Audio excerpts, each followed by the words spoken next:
रूस यूक्रेन युद्ध शुरू होने के बाद दुनिया दो धुरी में बंटती नजर आई। एक तरफ अमेरिका समेत कई देश थे जो रूस के खिलाफ थे और उस पर आर्थिक प्रतिबंधों की झड़ी लगा रहे थे।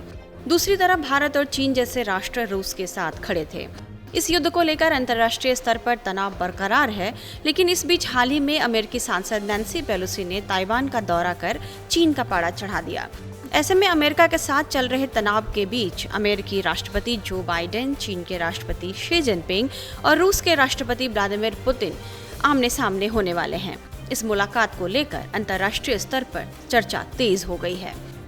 बताया जा रहा है कि इन तीनों राष्ट्राध्यक्षों की मुलाकात इस साल के अंत में बाली में होने वाले G20 शिखर सम्मेलन में होने वाली है। मीडिया रिपोर्ट्स के मुताबिक इस बारे में इंडोनेशिया के राष्ट्रपति जोको विडोडो ने मीडिया से चर्चा में कहा कि चीनी राष्ट्रपति शी जिनपिंग और रूसी राष्ट्रपति व्लादिमीर पुतिन दोनों G20 शिखर सम्मेलन में भाग लेने की योजना बना रहे हैं।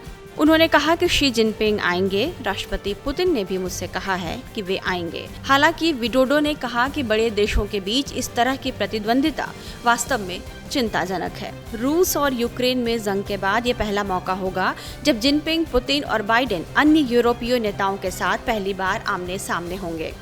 वहीं बताया जा रहा है कि युद्ध के बाद ये पहला मौका होगा जब G20 शिखर सम्मेलन में रूस के राष्ट्रपति व्लादिमीर पुतिन के सामने यूक्रेन के राष्ट्रपति जेलेंस्की भी होंगे। रूस और यूक्रेन के बीच इस साल 24 फरवरी से शुरू हुई जंग अब तक नहीं थमी है। वहीं रूस भी ब्रिटेन और अमेरिका को परमाणु हमले की धमकी दे चुका है। जंग शुरू होने के बाद से ही अमेरिका ने रूस पर आर्थिक प्रतिबंध लगा दिए। सभी देश एक दूसरे को ताकत दिखाने के लिए सैन्याभ्यास भी कर रहे हैं। वहीं नैन्सी पेलोसी की ताइवान यात्रा के बाद चीन ने रक्षा और कई अन्य क्षेत्रों को लेकर अमेरिका के साथ बातचीत बंद कर दी है, जबकि व्हाइट हाउस ने द्वीप के आसपास बीजिंग के सैन्याभ्यास की आलोचना की है। ऐसे में कहा जा रहा है कि रूस यूक्रेन युद्ध पर अमेरिका के रुख और नैन्सी पेलोसी की ताइवान यात्रा की जिस तनाव की पृष्ठभूमि में इन नेताओं की मुलाकात हो रही है, वो कहीं टकराव की स्थिति न पैदा कर दे। रिपोर्ट्स के मुताबिक बाइडेन ने यूक्रेन पर आक्रमण के बाद रूस को G20 से हटाने की बात कही थी और अमेरिकी अधिकारी पहले इंडोनेशिया पर पुतिन को बाली शिखर सम्मेलन से बाहर करने के लिए दबाव डाल रहे थे। हालांकि G20 सम्मेलन के मौजूदा मेजबान के रूप में इंडोनेशिया ने रूस को बैठकों से बाहर करने के दबाव का विरोध करते हुए प्रमुख शक्तियों के बीच संबंधों को संतुलित करने की मांग की।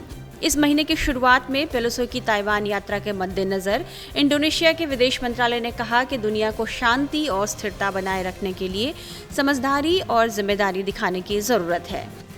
G20 में चीन, Germany, France, Bharat, Indonesia, Italy, Japan, Britain, America और यूरोपीय संघ समेत कई देश शामिल हैं। बहरहाल इन सभी घटनाक्रमों के बीच यह देखना दिलचस्प होगा कि बाइडेन, जिनपिंग और पुतिन जब इंडोनेशिया में होने वाले G20 शिखर सम्मेलन के दौरान एक मंच पर जुटेंगे तो नज़ारा कैसा होगा।